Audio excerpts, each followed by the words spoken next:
अस्सलामुअलैकुम प्यारे दोस्तों, क्या हाल चाल है। उम्मीद है आप सब खैरियत से होंगे और अपने अपने घरों में अल्लाह ताला की नेमतों का शुक्र अदा कर रहे होंगे। और जहाँ तक बात रही अल्लाह की नेमतों की, तो माशाल्लाह से अल्लाह की नेमतें तो इतनी ज़्यादा हैं कि जितनी हम गिनवाएं उतना ही कम है।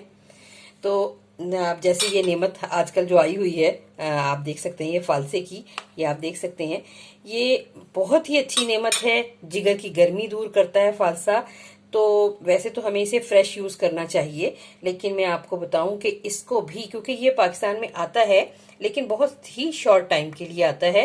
तो अब जैसे आगे जून जुलाई की गर्मी आ रही है, तो उसके अंदर ये बेइंतहा फ़ायदा देता है। अगर हम इसको मतलब इसी फ्रेश हालत में सेव करना चाहें तो बस इतना हम करें कि इसे हम कंटेनर में डालें, इस तरह कंटेनर में डालकर, और बस हम इसको अच्छे तरीके से साफ करके कंटेनर में डाल के, और इस तरह हम इसमें छोटे छोटे कंटेनर में जैसे हमने ये डाल दिया। अब इसको हम फ्रीज़र कर दें, और ये हमारे कम से कम 6 महीने कहीं नहीं जाता, ये ख़राब नहीं होता क्योंकि ये फ्रीज़र में होता है और साफ़ सुथरा होता है। इसे हम, ये रेडी टू यूज़ होता है, जब मर्ज़ी हम जिस तरह इसे इस्तेमाल कर सकते हैं। अच्छा, आज मैं आपके लिए लेकर आई हूँ फालसे की चटनी।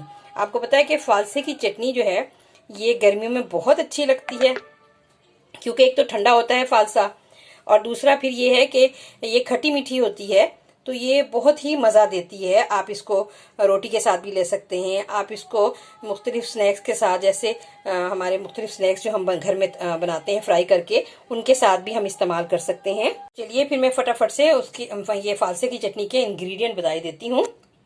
ये देखें, ये हमारे पास है 1/2 किलो फालसा, धोकर साफ किया हुआ है। इसमें जो बारीक बारीक डंडियां आती हैं वो भी साफ की हुई हैं। और उसमें हमारे पास ये जाएगी 1/2 कप चीनी, और हम 1 से 2 कप हम पानी लेंगे। और साथ ही इसमें हमने 1/2 टीस्पून हमारे पास रेड चिली जाएगी, 1/2 टीस्पून ही हम इसमें से, ये ज़्यादा है, इसमें से हम काला नमक डालेंगे। आप इसमें वाइट नमक भी डाल सकते हैं। और ये 1 टीस्पून हमारे पास सिरका जाएगा। तो चलिए फिर हम ब्लेंडर में सबसे पहले इनको हम फालसों को पानी डाल के ब्लेंड करते हैं। देखिए, मैंने फालसे भी डाल दिए हैं और चीनी भी डाल दी है। अब इसके अंदर मैं ये जो मैंने आपको 2 कप पानी बताया था वो डालने लगी हूँ।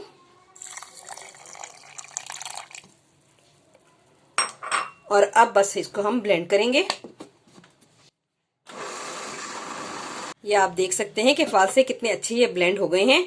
अब इन फालसों को पल्प के साथ मैंने स्टेन करना है, तो कि पल्प भी आए और उसमें जूस भी आए।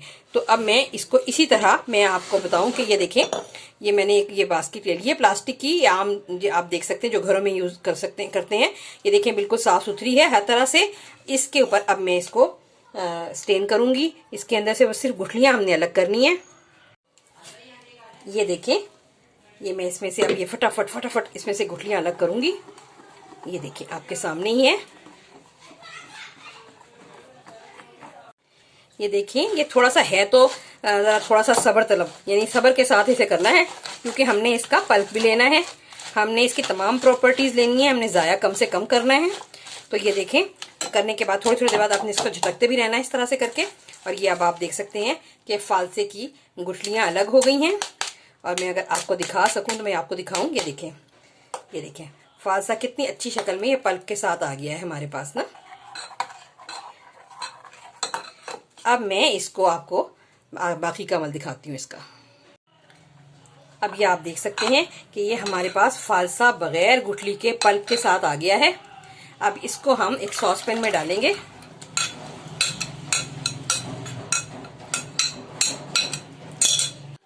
और साथ ही हमारे पास ये जो हमारे पास रेड चिली है, ये हमने देख लें, ये 1 टीस्पून डालेंगे हम, ज़्यादा नहीं डालेंगे, बस 1 टीस्पून। और 1 टीस्पून के करीब ही हम इसमें काला नमक डाल रहे हैं। आप रेगुलर नमक भी डाल सकते हैं। और ये 1 टीस्पून से ये 1.5 टीस्पून ये हम इसमें सिरका डाल रहे हैं। और बस फिर हम इसकी पकाई का अमल करते हैं। ये देखें, ये सारा मैंने मिक्स कर दिया है। अब मैं इसे चूल्हे पे पकाती हूँ। ये आप देख सकते हैं कि ये मैंने सॉस पैन को चूल्हे पर रख दिया है और नीचे से फ्लेम ऑन कर दिया है। और अब मैं इसको पका रही हूँ। और जैसे ही ये पकते पकते हाफ रह जाएगी, फिर मैं आपको दिखाती हूँ। ये देखिए पक रही है ये।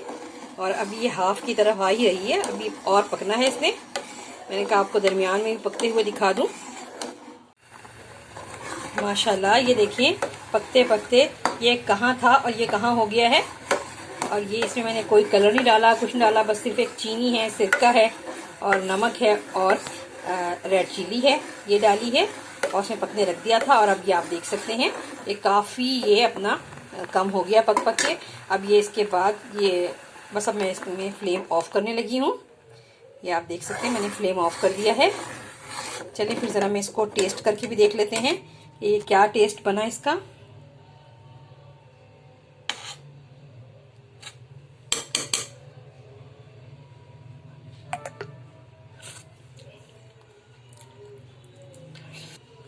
बहुत ही टेस्टी टेस्ट बना है। तो फिर मैं आपको इसे अब निकाल के बोल में दिखाती हूँ। ये आप देख सकते हैं कि ये फालसे की कितनी टेस्टी चटनी बनी है। उम्मीद करती हूँ आप इस मौसम के फल की चटनी का भी मजा उठाएंगे। इस मेरी बनाई हुई चटनी को देखते हुए अपने घरों में बनाएंगे और इस मौसम के फल की यानी कि फालसे की चटनी बनाकर भी आप इसका से आप फायदा उठाएंगे घर में। और ये चटनी जो है ये बहुत ही ज्यादा अच्छी लगती है, दाल के साथ भी बहुत ज्यादा ही अच्छी लगती है ये। और मैं इसको आपको कंटेनर में भी डाल के दिखाती हूँ। अच्छा ये चटनी जो है क्योंकि इसमें हमने 1 चाय की चमची हमने इसमें सिरका डाला है, तो ये फ्रिज में कम से कम 2 हफ्ते बिल्कुल सेफ तरीके से आप रख सकते हैं, ये इस्तेमाल कर सकते हैं, खराब नहीं होगी। 2 हफ्ते से ज्यादा नहीं ये चलेगी क्योंकि सिर्फ हमने इसके ऊपर और कोई हमने इसके अंदर प्रिजर्वेटिव तो डाला नहीं है। उम्मीद करती हूँ आपको मेरी बनाई हुई ये फालसे की चटनी पसंद आएगी। और अगर आपको ये फालसे की चटनी पसंद आए तो आप इसको देखते हुए अपने घरों में बनाएं, मुझे दुआओं में याद रखें और मेरे चैनल को सब्सक्राइब करें, लाइक करें। मिलती हूँ फिर किसी और अच्छी रेसिपी के साथ। अल्लाह हाफिज।